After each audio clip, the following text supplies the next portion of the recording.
My mother did not slap my wife at Thanksgiving dinner until after she had already opened the envelope containing the check my wife had written to help pay for her new furnace. That detail matters because less than 5 minutes after accepting $6,000 from Claire, my mother looked across a table full of relatives and said, "Money doesn't change where people come from." Then she turned to my 12-year-old daughter and added, "Sophie, one day you'll understand why some families have standards." Claire quietly said, "Judith, please leave Sophie out of this." My mother stood so fast her chair tipped backward. The sound had barely hit the hardwood before her hand struck Claire across the face. Nobody moved. My brother stared at his plate. His wife took a sip of wine. My father had been dead 6 years, but in that moment, I heard his voice more clearly than anyone sitting in that room. "Don't keep peace with people who make your wife pay for it." Then Sophie asked me a question that ended 44 years of being the son everyone could rely on. She looked at Claire's red cheek, then at me, and whispered, "Dad, if Grandma hates Mom so much, why do we keep helping her?" I had no answer. That terrified me, because I had answers for everything else.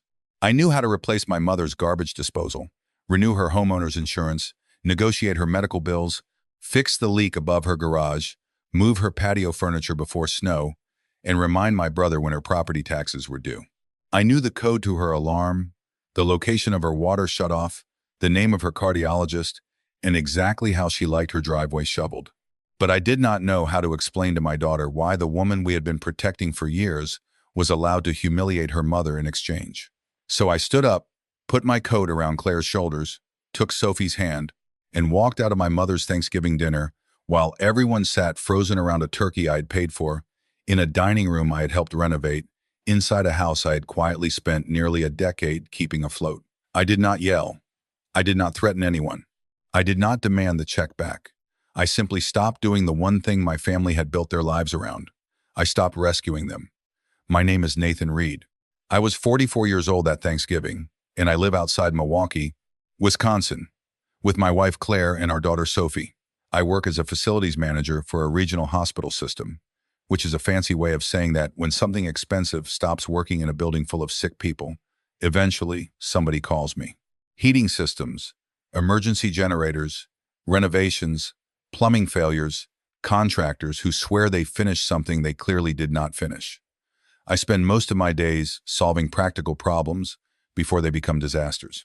I am good at it, maybe too good. My family learned that long before my employer did. I grew up in Brookfield, the oldest of two sons. My younger brother, Ryan, came 5 years after me. Our father, James, owned a small HVAC company with his cousin. Mom, Judith, worked at a local bank before staying home when Ryan was born. We were not rich, but by the standards of our neighborhood, we were comfortable. Two-story colonial, finished basement, summer trips to Door County, Christmas cards and matching sweaters. Dad worked constantly. Mom cared deeply about being respectable. That word mattered in our house. Respectable clothes, respectable friends, respectable schools, respectable girlfriends. I understood very early that my mother was always measuring our family against an invisible audience. Ryan was easier for her. He was handsome, athletic, funny, and comfortable around people. He played hockey, dated girls whose mothers already knew my mother, went to University of Wisconsin, and eventually became a sales manager for a regional beverage distributor. He did fine, better than fine, but Mom talked about him like he had personally invented commerce. I was quieter, more practical. At 12, I took apart a broken lawnmower because I wanted to know why it had stopped running. At 16, I worked summers with Dad crawling through attics and replacing air handlers. I went to technical college instead of a 4-year university, which my mother treated like a temporary embarrassment she assumed I would eventually correct. "You're too smart not to get a real degree," she told me. Dad said, "He's too smart to spend $80,000 proving he knows what a compressor does." Mom did not laugh. I met Claire when I was 26. She worked evenings at a diner near Wauwatosa while finishing a teaching degree. I stopped there after a late hospital maintenance call because it was the only place still serving food after 11. Claire brought me coffee, called my work boots a public health emergency, and somehow convinced me to order pie, even though I did not want pie. I returned 3 nights later, then again the following week. By the time I finally asked her out, every waitress in the place had already started taking bets on how long it would take me. Claire grew up very differently from me. Her mother had her at 19. Her father disappeared before she started kindergarten. They spent several years living in a mobile home park outside Racine, then moved through a string of small apartments as her mother worked housekeeping jobs and later became a nursing assistant. There was no family money, no college fund, no respectable suburban story for my mother to admire. Claire paid for school through grants, loans, waitress shifts, and sheer stubbornness.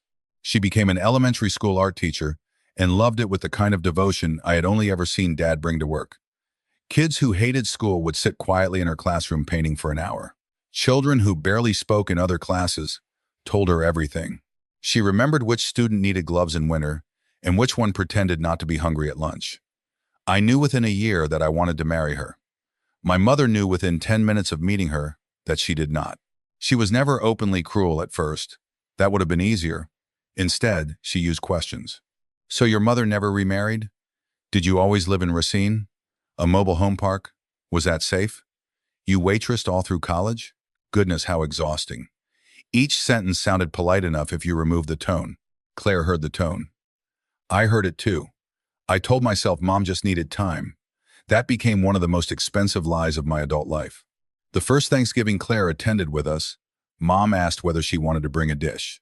Claire made sweet potato casserole using her grandmother's recipe. Mom put it on the kitchen counter and forgot to bring it to the table. When Claire noticed after dinner, she said nothing. In the car, I told her, Mom probably just forgot. Claire looked out the window. Okay. She did not believe me. Neither did I. At Christmas that year, Mom gave Ryan's girlfriend a cashmere scarf. Claire got a candle. Not an expensive candle. A grocery store candle that still had the sale sticker on the bottom. Claire thanked her sincerely. Later, Mom told me, I didn't know what she would like. I said, you could have asked. Mom replied, Nathan, not everything is a statement. That phrase became another family tradition. Not everything is a statement. The excluded photo, not a statement. The cheap gift, not a statement. The joke about trailer parks, not a statement. Claire being asked to help clean after dinner while Ryan's girlfriend sat with the family, not a statement. 100 tiny cuts, each one small enough that objecting made me look oversensitive. I married Claire anyway, Mom attended. She smiled in photographs. She even cried during the ceremony. For a while, I thought marriage would force everyone to grow up. Instead, Claire's title changed from Nathan's girlfriend to Nathan's wife, while the rules stayed exactly the same. Ryan married Vanessa 2 years later. Vanessa came from money. Her father owned several car dealerships around Wisconsin. Her mother served on boards and used summer as a verb. My mother adored her before the wedding invitations were printed. Vanessa was polished, expensive, and casually condescending in the way some people become when nobody in their life has ever required them to notice it. The first time she visited our apartment, she looked around and said, This is cute, very starter. Claire smiled. We've been married 4 years. Vanessa laughed like Claire had made a joke. Mom loved her. Vanessa loved being loved by Mom. And because family systems always reward whoever follows their script, the two of them became allies. Claire became the person they compared everything against. Vanessa bought designer boots. Some things are worth investing in. Claire wore a coat from Target. Claire's practical. Vanessa catered birthdays. Claire baked cakes. Homemade is sweet. Vanessa took a luxury anniversary trip. Claire and I went camping near Lake Superior. Nathan has always been simple. I told myself none of this mattered because Claire and I were happy, and we were. We struggled for years to have a child. 2 miscarriages nearly broke us. Claire underwent treatments we could barely afford at the time. Month after month of hope, waiting, disappointment. My family knew. Ryan tried to be supportive. Mom said things like, maybe it's God's way of telling you to focus on other blessings. Claire stopped discussing fertility around her after that. Then, when we were 32, Sophie arrived. 7 pounds, 11 ounces, dark hair, furious lungs. I cried harder than Claire did. I remember holding that tiny girl in the hospital and feeling something shift in me. I thought becoming a father would make me braver. In many ways, it did. I would have stepped in front of a truck for Sophie without thinking. But bravery is strange. Sometimes we are prepared for dramatic danger and completely unprepared for the quiet harm people we love normalize. I protected Sophie from electrical outlets, traffic, choking hazards, and every imaginary monster under her bed. I did not protect her from learning that her mother had to tolerate disrespect to belong in my family. That took much longer. Dad was the one person who always liked Claire. He respected work. Claire worked hard. That was enough for him. He would sit at our kitchen table while she graded art projects and ask about her students. He fixed the transmission in her old Honda without charging her. When Sophie was born, he cried and immediately started building a wooden toy chest. Mom complained it was too big. Dad said, "Good, she can fill it." He died of a heart attack when Sophie was 6. I was 38. Losing him reorganized the whole family. Dad had quietly handled everything. Not emotionally, practically. Bills, repairs, taxes, insurance. Mom had lived in the same house 32 years but did not know where the main water shutoff was. Ryan knew even less because Dad had never expected him to. After the funeral, responsibilities landed naturally on me. That made sense. I worked with buildings. I understood paperwork. I lived 25 minutes away. At first, I did not mind. I cleaned gutters, changed furnace filters, replaced smoke detectors, drove Mom to appointments when procedures required a ride home, helped her understand Dad's pension documents, took her car for maintenance. When the roof needed replacing, I found the contractor and negotiated the price. When property taxes increased, I explained the bill. When a pipe froze, I went over at midnight.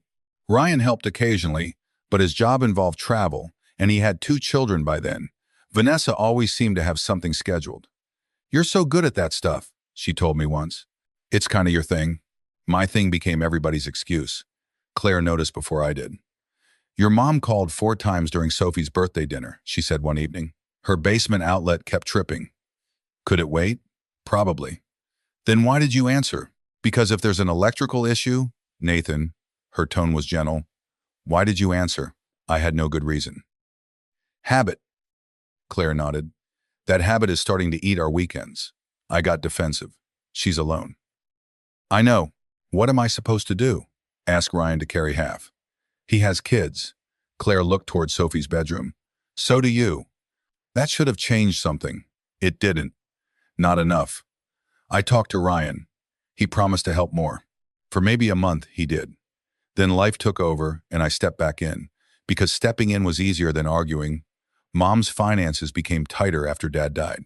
She had Social Security, a survivor pension, and some savings, but the house was expensive. Taxes climbed. Repairs accumulated. She refused to downsize because, as she said, "Your father worked his whole life for this house." So I began covering gaps. Quietly. A property tax shortfall, 1 year. A new water heater the next. Prescription co-pays when a medication became expensive. Tree removal after a storm. I never told Ryan amounts because I did not want him to feel guilty. I never told Mom the full total because I did not want her to feel like a burden. Claire knew. Every dollar came out of money we had built together. That matters. I once apologized after paying $3,000 toward Mom's roof repair without discussing it first. Claire was angry, and she had every right to be. "I'm not angry because you helped her," she said. "I'm angry because you decided helping your mother was automatically more important than discussing our money with your wife." That sentence embarrassed me. "You're right. I know," she softened. "Nathan, I will help your mother. I have helped your mother. But I need you to stop acting like your family is only generous when they don't know what it costs us." After that, we agreed on limits. I got better at discussing money, but I still did the work. Hundreds of hours across years. Nobody tracked those. I did not either. Then Mom had a minor heart procedure. Nothing catastrophic, but it frightened her. For 3 months, I took her to appointments, organized medication, cooked dinners twice a week, and installed handrails in 2 bathrooms because she had become dizzy after changing prescriptions. Claire came too. She sat beside Mom in waiting rooms despite years of insults. She brought soup. She helped wash Mom's hair after one procedure because Mom was not supposed to raise her arms for several days. I remember standing in the hallway watching Claire gently towel my mother's hair, while Mom complained the water was too cool. Something in me felt ashamed. Claire gave care freely to a woman who rationed kindness toward her. I should have seen the imbalance then. Instead, I admired Claire's patience and allowed the patience to become another resource everyone expected. The final year before Thanksgiving was particularly bad. Mom's furnace began failing. Replacement estimate, a little over $9,000. She had part of it, not enough. Ryan said he could contribute maybe 1,000 because his youngest needed braces. Vanessa said, honestly, maybe the universe is telling Judith to sell. Mom cried for 2 days. Claire was the person who finally said, we can cover the gap. I looked at her. Are you sure? She's Sophie's grandmother. After everything? Claire shrugged sadly. I don't want an old woman freezing because she never learned how to be kind to me. That sentence should be engraved somewhere. The check Claire wrote was for $6,000. Mom knew it came from both of us, but Claire signed it because she handled our household account. Thanksgiving was 3 days later. We almost did not go. I had worked late Tuesday. Claire had parent conferences. Sophie had a cold. But Mom had insisted. This could be my last Thanksgiving in this house if I have to downsize. Emotional blackmail works best when there is a chance it might be true. So Thursday morning, we packed the car. Claire had made a maple pecan pie and a tray of roasted vegetables. Sophie had spent 2 weeks making little place card ornaments from air-dry clay. Leaves painted in autumn colors with everyone's name written in gold marker. She was proud of them. That detail became important later. We arrived at 2. Ryan and Vanessa were already there with their kids. Vanessa wore a cream sweater that probably cost more than my first car payment. She kissed Mom on both cheeks and handed her a bottle of wine. Claire carried food into the kitchen. Nobody thanked her immediately. Sophie began placing her little leaf ornaments beside the plates. Vanessa picked hers up. Did you make these? Yeah. Cute. Then she set it down and adjusted it so the gold lettering faced away from the room. Small, meaningless. Not everything is a statement, right? Mom was unusually cheerful, probably because the furnace installer had been scheduled, and she felt secure again. She hugged Sophie. She gave me a long list of things she wanted me to check after dinner. Loose cabinet hinge, garage door noise, outdoor outlet. I smiled and said, maybe next weekend. She frowned. You're already here. Claire looked at me. I said, after dinner, maybe one thing. Old habits. Dinner started at 4. 12 people, including my aunt, uncle, and 2 cousins. At first, everything was ordinary. Packers football, school stories. Ryan complained about a supplier. Vanessa described the kitchen renovation they were planning. Then she started talking about Christmas gifts. We're simplifying this year, she announced, then described a ski trip, designer luggage, and a new tablet for each child. Sophie said, Mom and I are making some gifts. Vanessa smiled. Of course you are. Claire immediately heard it. So did I. Sophie didn't. We're making painted recipe boards for Grandma and Aunt Vanessa. How sweet, Mom said. Vanessa swirled her wine. Claire has always been good at making things stretch. There it was. Claire looked at her. What does that mean? Nothing bad. Then explain it. Ryan said, can we not? Vanessa laughed. I'm complimenting you. No, you're not. Mom jumped in. Claire, please don't make dinner tense. I looked at Mom. She didn't start it. Mom stared at me, surprised. That should tell you how rarely I said those words. Vanessa raised both hands. Fine, sorry. I just mean Claire knows how to do a lot with a little. She had to. Vanessa, Ryan warned. She ignored him. What? It's true. Then she looked at Sophie and said, your mom grew up very differently from you, sweetheart. Claire set down her fork. Do not discuss my childhood with my daughter, like it's a warning label. Vanessa's smile vanished. I didn't. Yes, you did. Mom sighed dramatically. Claire, everyone knows where you came from. Nobody cares anymore. Claire's face changed. Anymore? Mom shook her head. You know what I mean. No, I would love to hear it. I felt tension rising, but did what I had always done. Tried to lower it. Let's just eat. Claire looked at me, not angry, disappointed. That look hurt more. Vanessa took another sip of wine. Honestly, I think Claire should be proud. She made it out. Made it out of what? Sophie asked. Nobody answered. Vanessa did. Your grandmother lived in a trailer park. Sophie blinked. So? God bless children. Vanessa laughed. Nothing. It's just different. Sophie looked at Claire. Mom, did you like living there? Claire thought for a second. Sometimes. My mom worked really hard. We didn't have much, but we had each other. Mom snorted softly. I heard it. Claire did too. Something funny? Claire asked. No. Judith. I said no. Then Vanessa muttered. Money doesn't buy class anyway. Claire turned toward her. Excuse me? Ryan said. Vanessa, enough. But Mom said, she's not entirely wrong. Silence. Even Vanessa looked surprised Mom had gone that far. Mom continued, Nathan has done very well. You've had a comfortable life, but sometimes background shows. I stared at her. Mom. What? Stop. I'm talking about manners. Claire's face went pale. My manners? Mom gestured toward the table. You always challenge everything. You always have to make some point. Denise, she stopped, mixing Vanessa's name with another relative, then corrected herself. Vanessa makes one comment, and suddenly we all need a seminar about respect. Claire spoke quietly. I asked her to stop making my childhood entertainment.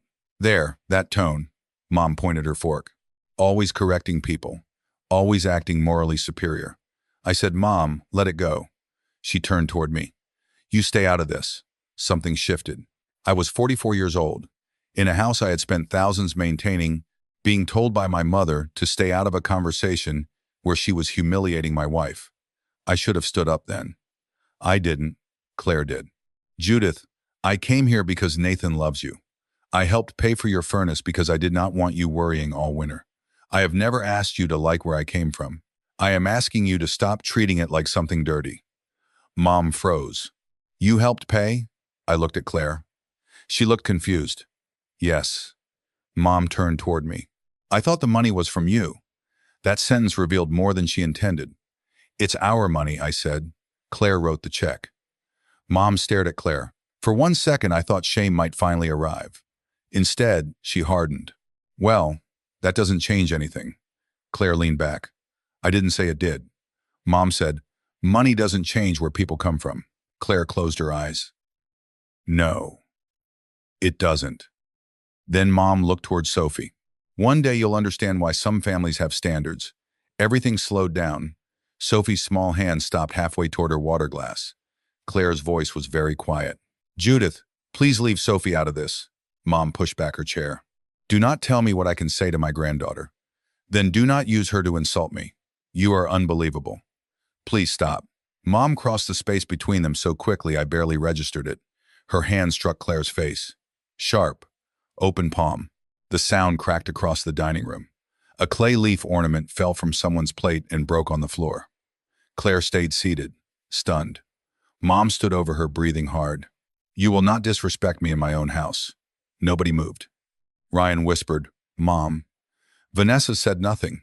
My aunt stared at the table, and then Sophie said, Dad? I turned. Tears filled her eyes. If Grandma hates Mom so much, why do we keep helping her? I had no answer. Not one that would let me remain the man I had been 5 seconds earlier. I looked at Claire's cheek. A red handprint was appearing. She did not cry. That somehow made it worse. I stood. Mom looked at me expecting mediation. She always expected mediation. Nathan, tell your wife. No. One word. My mother actually blinked. Excuse me? I walked to Claire. Can you stand? She nodded. I'm fine. You don't have to be. I helped her with her sweater. Sophie already had her coat. She had learned how family exits work too quickly. That realization sickened me. Mom said, You are seriously leaving over this?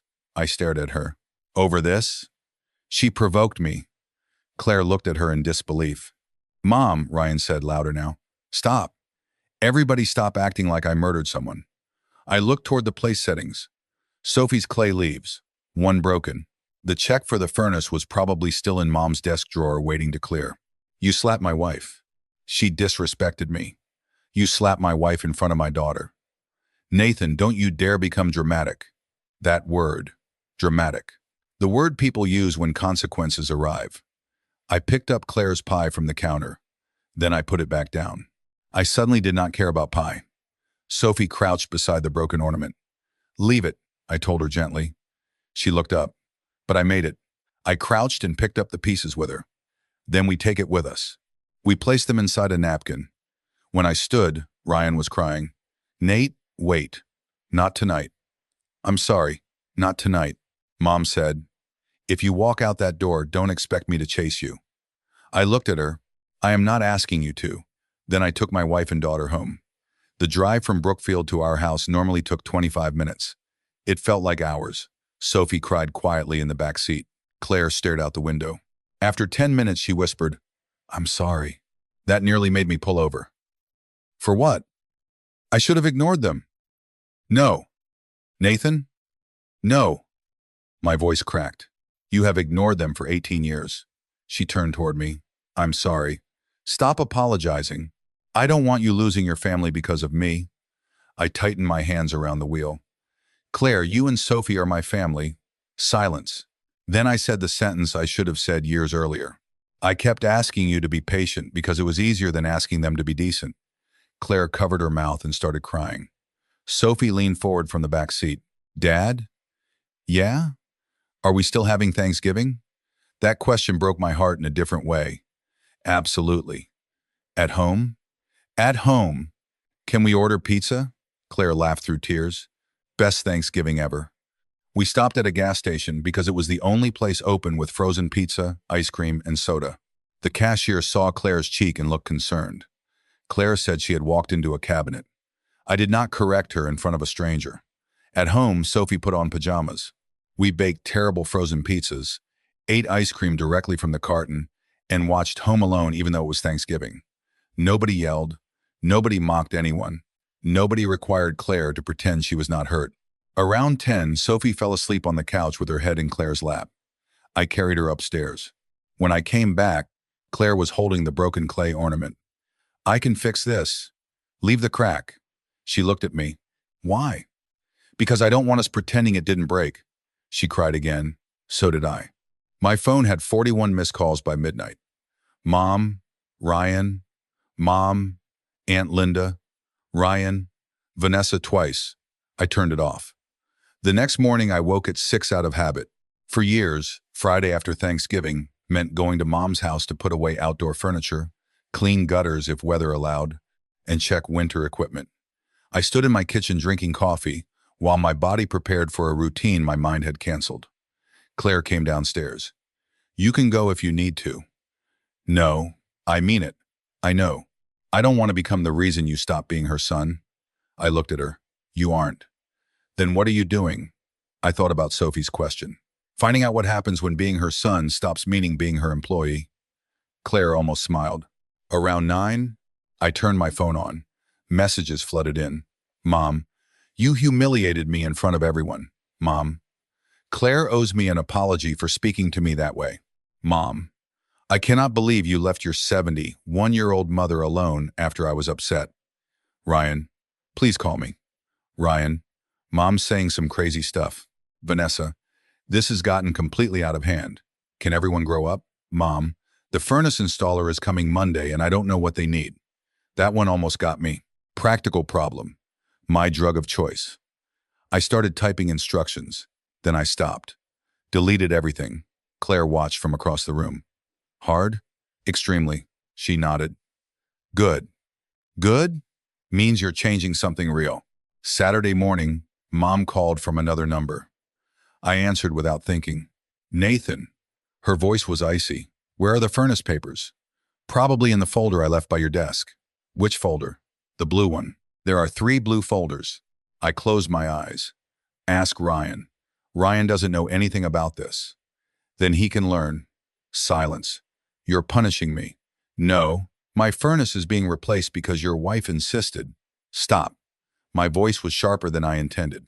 Do not use Claire's generosity as another way to insult her. I didn't. You just did. Nathan, I am your mother. Yes, family doesn't abandon family because of one bad moment. This was not one bad moment. I lost my temper. You've spent 18 years making Claire pay for where she grew up. That is ridiculous. You told my daughter our family has standards 5 minutes after accepting $6,000 from her mother. Silence. I didn't know the money was hers. That makes it worse. She had no answer.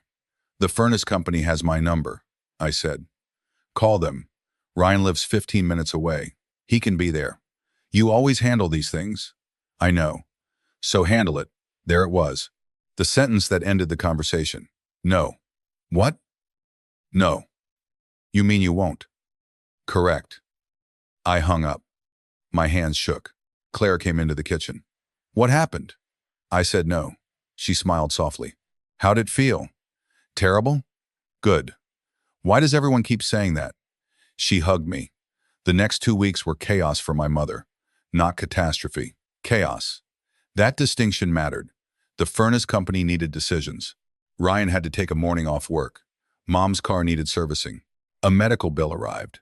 The snowblower would not start. Normally, every one of those problems came directly to me and disappeared. Now they stayed visible long enough for the rest of the family to notice they existed. Ryan called constantly at first. Where does Mom keep the furnace warranty? File cabinet. Which drawer? Look, the insurance company wants some policy number. It's on the bill. What bill? Ryan. I know. Look, 3 days later, he called sounding exhausted. How long have you been doing this? Doing what? Everything. Depends what you mean. Mom has 3 appointments next month. The property tax installment is due. Her supplemental insurance changed. The garage door won't close all the way. She says Dad used to handle all of this. He did. Then you? Yeah. Silence. Why didn't you tell me? I laughed without humor. Because I thought family helped without keeping score. That's not what I asked. I sighed. Because you had kids. Work. Your own problems. So did you. I looked toward Sophie drawing at the dining table. Yeah. How much have you been paying? Not important. Nathan. Enough.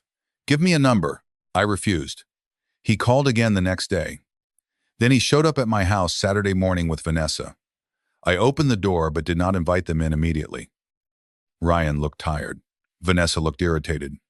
Can we talk? He asked. Sure. Claire was upstairs. Sophie had a friend over. We sat at the kitchen table. Ryan placed a stack of papers in front of me. Mom gave me these. I recognized them. Tax bills, insurance notices, maintenance receipts. Okay. I don't understand half of it. You'll learn. Vanessa exhaled loudly. Nathan, can we skip the lesson? Judith is overwhelmed. So was Claire. Vanessa looked away. Ryan said, I know. Then he looked at me. I need you to tell me what you've actually been doing. I went to the basement and brought up a plastic file box. Unlike the source of my family problems, this box was not dramatic. Gray plastic, cracked lid, I set it on the table. Inside were 12 years of receipts and notes. Furnace service, roof, plumbing, taxes, prescriptions, insurance, mileage to appointments, home repairs, snow removal, lawn service during Mom's recovery, emergency vet bill for her dog before he died, groceries during COVID, small things, large things. Life. Ryan flipped through silently. Vanessa's expression slowly changed. You kept all this? I keep records for everything. How much? Ryan asked. I don't know. You do. I hesitated. Maybe 65,000 over 12 years. Maybe 70. Vanessa actually stopped breathing for a second. That's cash? Mostly expenses, not counting my time. Ryan stared. You paid her property taxes? Some years. The roof? Part of it. Her prescriptions? When needed. The furnace check was you? Claire and me. He sat back. I gave Mom $1,000 once and she talked about it for 6 months. I smiled sadly. I know. She made me feel like I was the one helping her. I know. Why? Because I let her. Why would you do that? I looked toward the staircase. Because Dad made her feel safe by solving things. After he died, I thought continuing that was love. Vanessa said, well, it is love. I looked at her. Sometimes, parents take care of kids. Kids take care of parents. Yes. Then I still don't understand why you're suddenly acting like a martyr. Ryan turned toward her. Vanessa. What? His wife and Mom had a fight. A bad one. But you don't stop helping your elderly mother because your feelings got hurt. I stared at her. Claire's feelings? You know what I mean. No. Say it. She crossed her arms. Judith shouldn't have slapped her, obviously. But Claire knows how Judith is. She pushes back. Ryan whispered. Stop. Vanessa continued. Sometimes being family means letting old people say dumb things. She hit my wife. Once. That word ended something. Once. As though physical humiliation required a minimum count before becoming unacceptable. I stood. Conversation over. Vanessa blinked. Seriously? Yes. Ryan stood too. Nate, You can stay. She leaves. Vanessa laughed in disbelief. Excuse me? You heard me.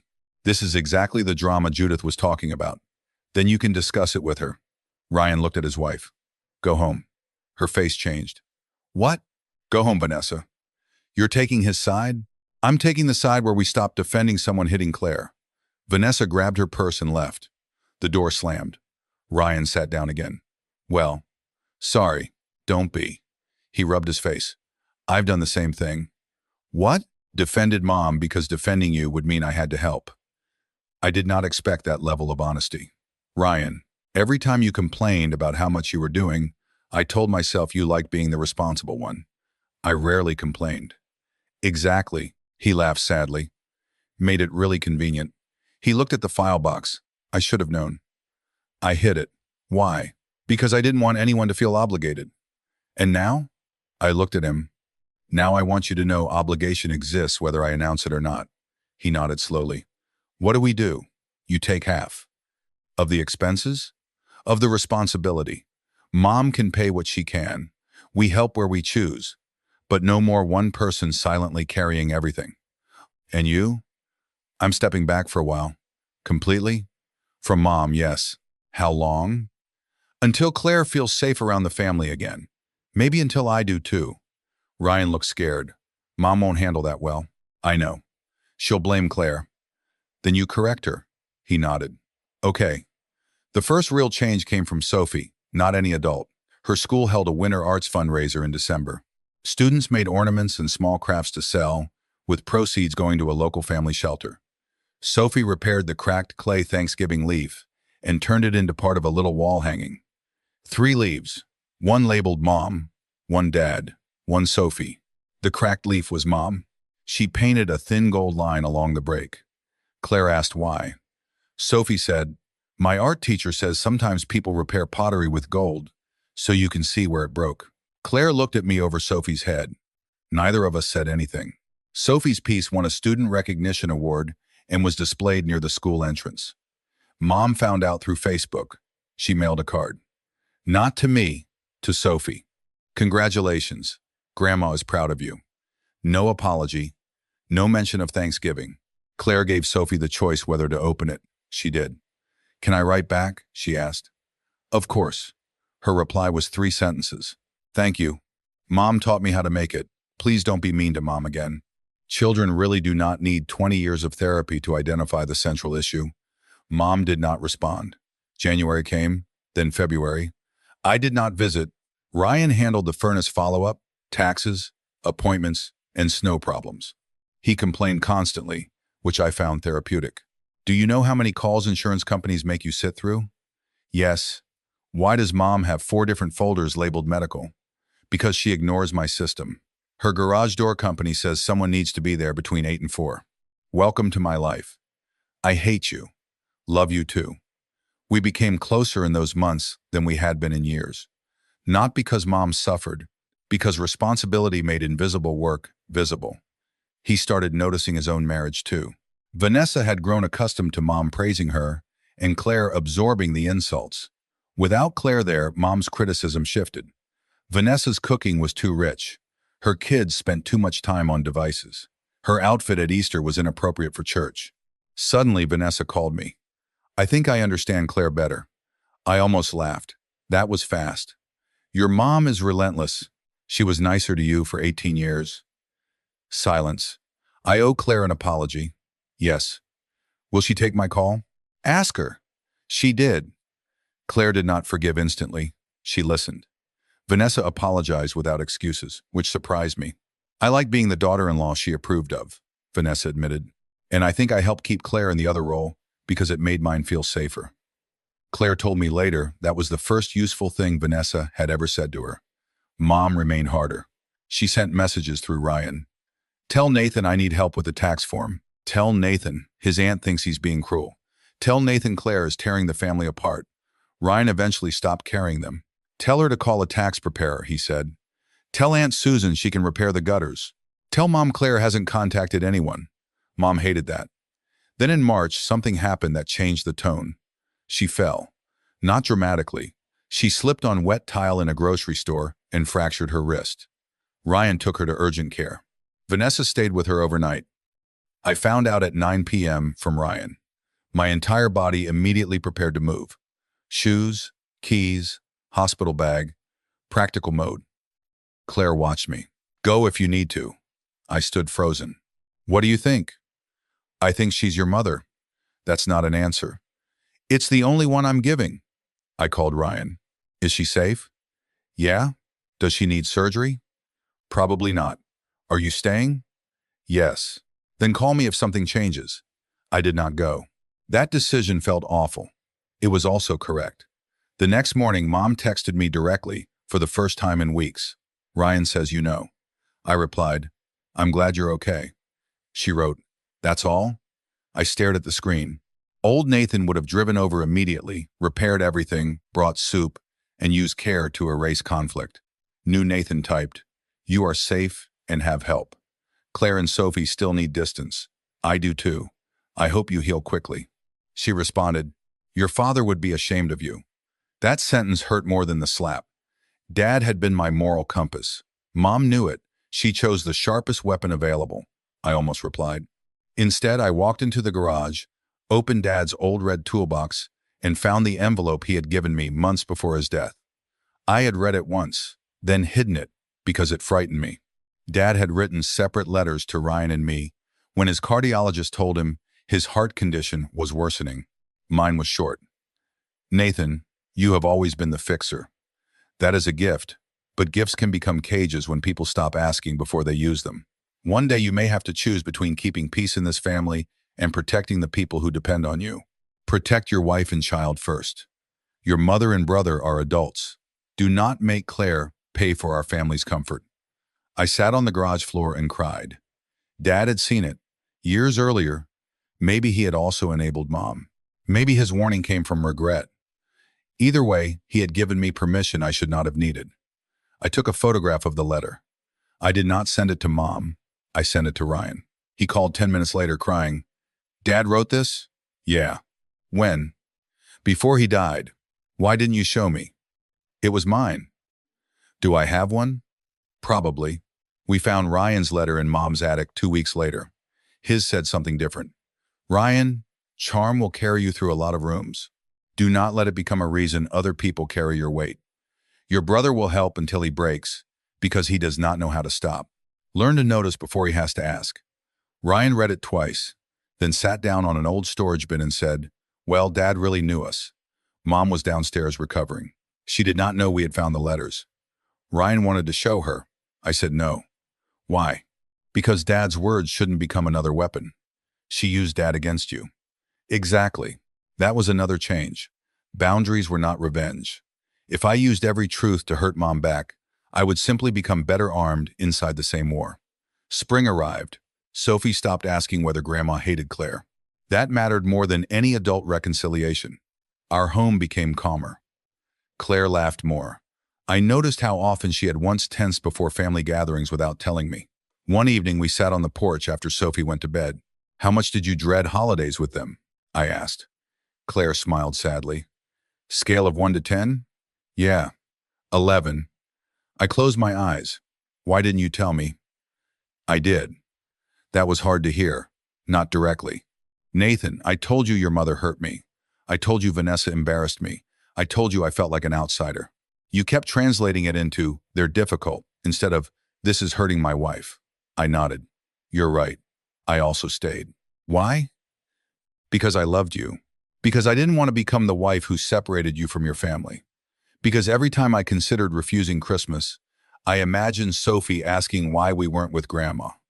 And now? Claire looked through the kitchen window where Sophie's repaired ornament hung beside the refrigerator. Now Sophie knows why. Shame hit me. I'm sorry. Claire took my hand. I know. Do you forgive me? Yes. That fast? Nathan, forgiveness isn't the same as pretending 18 years didn't happen. The phrase stayed with me. Forgiveness without pretending. In June, Mom wrote Claire a letter. Not a text, not through Ryan. A handwritten letter. Claire left it unopened on the counter for 3 days. You don't have to read it, I told her.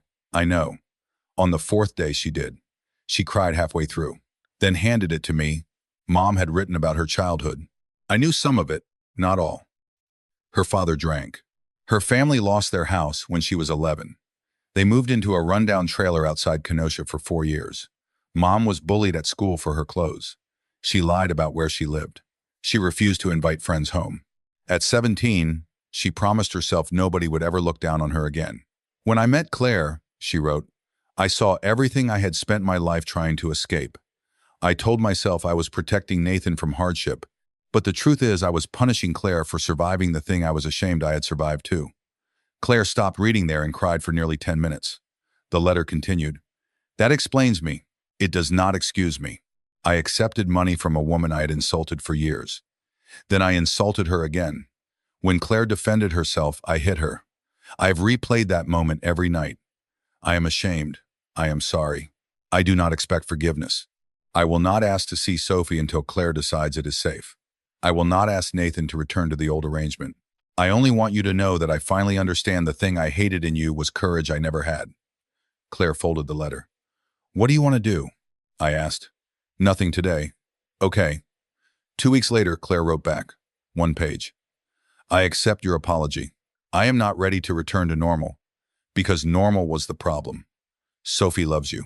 I will not teach her that loving someone means accepting cruelty. If we rebuild anything, it will be slowly and with boundaries. Mom replied, I understand. Claire showed me the text. Do you believe her?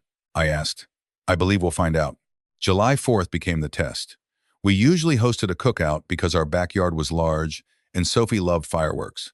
Ryan and Vanessa were invited. Claire asked whether Mom should be. I refused to decide alone. What do you want? She thought for a day. Invite her for 2 hours. That specific? Very. Good.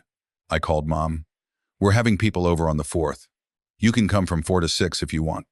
Silence. 2 hours? Yes. Am I a parolee? Old Nathan almost apologized. New Nathan said, That comment is exactly the kind of thing that will make this not work. Long pause. You're right. That stunned me. 4 to 6? She asked.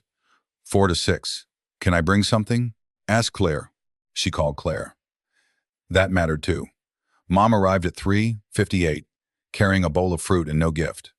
No dramatic gesture, no expensive peace offering. She stopped at the backyard gate. I walked over. Hi, Mom. Hi. She looked nervous. Can I come in? My own mother asking permission to enter my backyard nearly broke me. Yes? Claire stood near the patio. Mom approached slowly. Hello, Claire. Judith, thank you for letting me come. We're trying. I know. Mom did not hug her. Good. Sophie noticed Mom from the sprinkler and froze, then ran halfway across the yard before slowing down. Grandma? Mom knelt, careful not to reach first. Hi, sweetheart. Hi. Sophie looked at Claire. Claire nodded. Sophie hugged Mom. Mom cried immediately. Sophie pulled back. Are you going to be mean to Mom? Every adult within 20 feet went silent. Mom wiped her face. No. Sophie stared. Promise? I promise I will try very hard never to hurt your mom again. Sophie considered that. Trying is not the same as promise. Ryan nearly choked on his drink. Mom actually smiled through tears. You're right. I promise I will not insult your mom again, and if I get angry, I will leave before I say something cruel. Sophie nodded.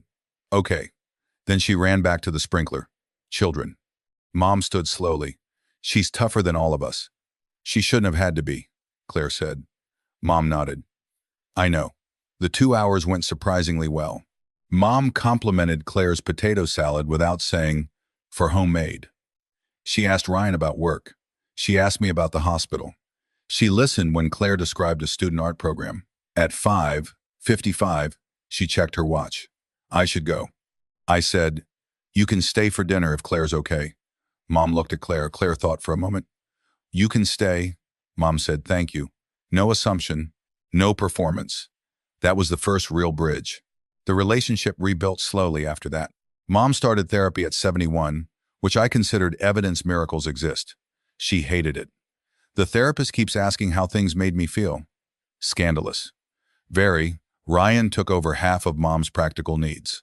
Not perfectly. He forgot an insurance deadline once and paid a late fee. He called me furious. I said, Learning tax? He did not laugh. Vanessa apologized to Claire in person. I enjoyed being the daughter-in-law Judith approved of, she admitted, and I helped keep you in the role she disapproved of. Claire nodded. Yes. Vanessa looked embarrassed. That's all? What do you want me to say? I don't know. That you forgive me? I forgive you. Really? I'm still not going shopping with you. Vanessa laughed. Fair. Even humor became safer once nobody had to be the target. The furnace survived. The house survived. Mom survived without me solving every problem. That was one of the most important discoveries. People often tell themselves, if I stop helping, everything will collapse. Sometimes that belief is partly ego. I had made myself indispensable because being needed felt like proof of love. Once I stepped back, Ryan learned, Mom learned. Professionals were hired. Bills were paid. Things cost more. Sometimes repairs took longer. The world kept turning. I started spending Saturdays differently. Sophie and I built shelves in the garage. Claire joined an art cooperative. We drove to Madison for no reason other than wanting lunch somewhere new. One Saturday, Mom called because her kitchen faucet was leaking. I said, call the plumber whose number is on the refrigerator. She paused. You could fix it in 20 minutes. Probably. Another pause. Okay, I'll call. The next day she texted, plumber charged me $180. I replied, sounds about right. She sent an angry face emoji. Progress comes in strange forms. Thanksgiving the following year was not at Mom's house. That was intentional. Ryan hosted.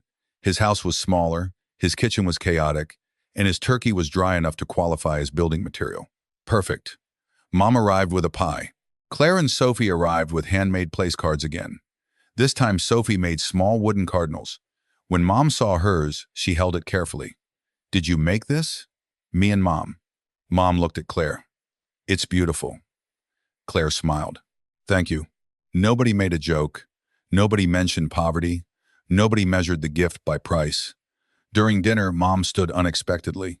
My body still reacted. Claire's hand found mine under the table. Mom held up her glass. I was going to make a long speech. Ryan groaned. Thank God you reconsidered. Mom gave him a look, then smiled. Last Thanksgiving, I lost my temper and hurt someone who had done more for me than I deserved. The room went silent. Claire looked down. I also taught my granddaughter something terrible, that family hierarchy mattered more than kindness. Mom's voice shook. This year, I am grateful to be invited. That is all. She sat. No self-defense, no explanation, no demand for public forgiveness. Claire squeezed my hand. Later, Sophie whispered, Grandma did good. She did. Does that mean everything is fixed? No. Why not? Because trust grows slower than apologies. Sophie nodded thoughtfully. Like hair? I laughed. Sure, like hair. Some wounds really did heal. Others became scars everyone learned to stop poking. Claire never became close to Mom, and that was okay. They became respectful. Sometimes warm. Mom learned to ask instead of assume. Claire learned she could say no without risking our marriage. Ryan became more involved. Vanessa became less smug, which I considered a public service. And I changed in ways I did not expect. I stopped measuring love by how much I could quietly absorb. I stopped saying yes before checking whether yes cost Claire or Sophie something. I learned that being dependable does not mean being permanently available. Most importantly, I stopped calling avoidance peace. 2 years after that Thanksgiving, Mom decided to sell the Brookfield house. Not because anyone forced her, because she finally admitted the stairs were difficult and the maintenance exhausted her. She moved into a 2-bedroom condo 10 minutes from Ryan. When she told me, I braced for the assumption that I would manage everything. Instead, she said, I hired movers. I nearly dropped my coffee. Who are you? Don't start. Do they know how much furniture you have? They charge by the hour. Excellent lesson. She laughed, then grew quiet. There's something in the basement I want you to have. It was Dad's old workbench, heavy maple top, steel drawers. The bench where he had taught Ryan and me to use tools. I wanted it badly. Why me? Because you'll use it. Then she added, and because your father would haunt me if I sold it. Probably true. Ryan helped me move it. That was another small reversal. For years, he arrived when I had already done the difficult part. This time he showed up first with straps, gloves, and a rented trailer. You ready? You know this thing weighs 300 pounds. Great, my chiropractor needs business. We moved it into my garage. Later, while cleaning the drawers, I found another note from Dad tucked beneath an old manual. Not a dramatic letter. A scrap of yellow paper. Nate, stop fixing the vise. It's supposed to stick. Some things work better when you stop forcing them. I laughed for 10 minutes. Then I cried. Dad had spent his life fixing equipment. Maybe he understood better than I did that not everything needs to return to factory condition to remain useful. Our family never returned to what it had been before that slap. Thank God. Before the slap, Claire was expected to tolerate disrespect. I was expected to solve everything. Ryan was allowed not to notice. Vanessa was rewarded for joining Mom's side. Sophie was learning that adults maintain family peace by ignoring whoever is hurt. That version of us deserved to end. The family we built afterward was less polished, more awkward, more honest. Mom sometimes said something insensitive and caught herself. Ryan sometimes complained about responsibility. I occasionally overstepped, and Claire reminded me. Sophie became a teenager and discovered approximately 12 new ways per day to inform us we were embarrassing. Normal problems, healthy problems. On Mom's 75th birthday, we took her to a small Italian restaurant. Nothing fancy. Claire brought a gift wrapped in brown paper. Mom opened it carefully. Inside was a framed version of Sophie's old cracked clay leaf, the one from the Thanksgiving night everything broke. Claire had mounted it on cream fabric. The gold repair line ran through the center. Beneath it, Sophie had written in small letters, "Kindness before tradition." Mom stared at it. "You kept this?" Claire said. "Nathan did." Mom looked at me. "Of course he did." She traced the crack through the glass. "I don't deserve this," Claire answered quietly. "It isn't an award." Mom looked up. Claire continued. "It's a reminder." Mom nodded. "Then I'll keep it somewhere I can see it. It hangs in her condo entryway now. The first thing visitors see. Sometimes people ask about it.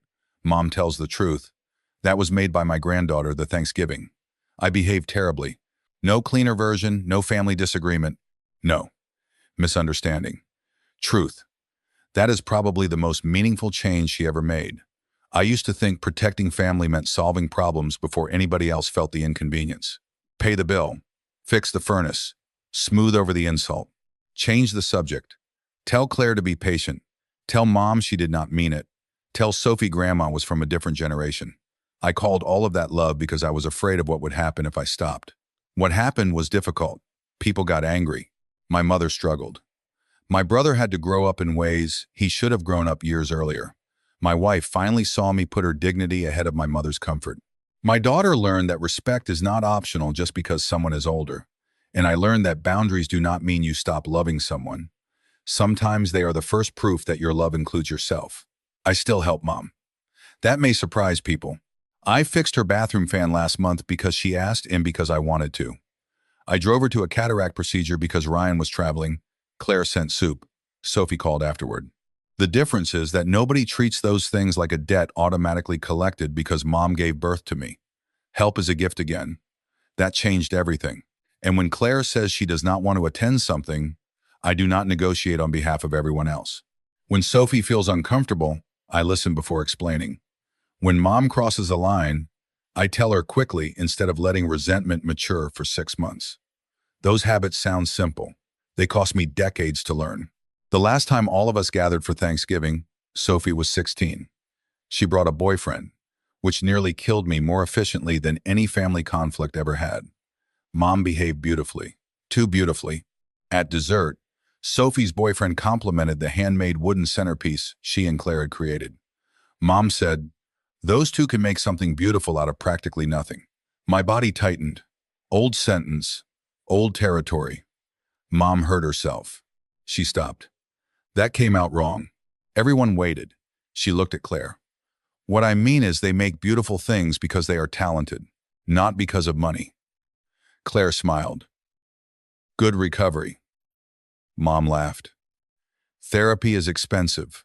I intend to use it." Everybody laughed. Sophie looked at me across the table. She remembered. I could tell. Later, while helping me with dishes, she said, "Grandma really changed." "Some." "Do you trust her now?" I thought about it. "Enough for what our relationship is." That sounds like a therapist answer. I pay professionals for those. She rolled her eyes, then asked, do you regret leaving that Thanksgiving? No. Even though everybody was mad? Especially because everybody was mad. Why? I handed her a plate to dry. Because sometimes anger is what happens when people discover the person who always bends has finally stopped. Sophie considered that. Mom says you should have done it sooner. Your mother is correct far too often, Claire shouted from the living room. I heard that. Sophie laughed. That sound still means more to me than any repaired family tradition. My daughter no longer measures holidays by whether anyone yelled. Claire no longer scans the room before speaking. I no longer keep one eye on Mom's mood and another on everyone else's comfort. We are not a perfect family. Perfect families are usually just families with better photography.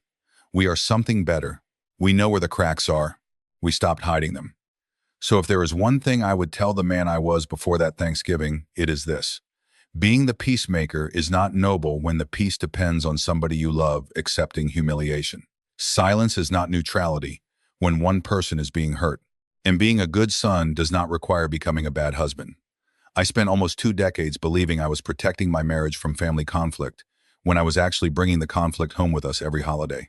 It took my 12-year-old daughter asking one simple question to make me see it. Why do we keep helping someone who hurts Mom? The answer was because I had confused love with duty, patience with weakness, and family loyalty with unlimited access. I do not confuse them anymore. So let me ask you the question that divided my relatives for months afterward. If your mother publicly humiliated and slapped your spouse after years of disrespect, but she was elderly, dependent on you, and had nobody else who understood how to manage her life, would you keep helping because she is still your mother? Or would you step away until she learned that being family does not give anyone permission to hurt the people you chose to protect?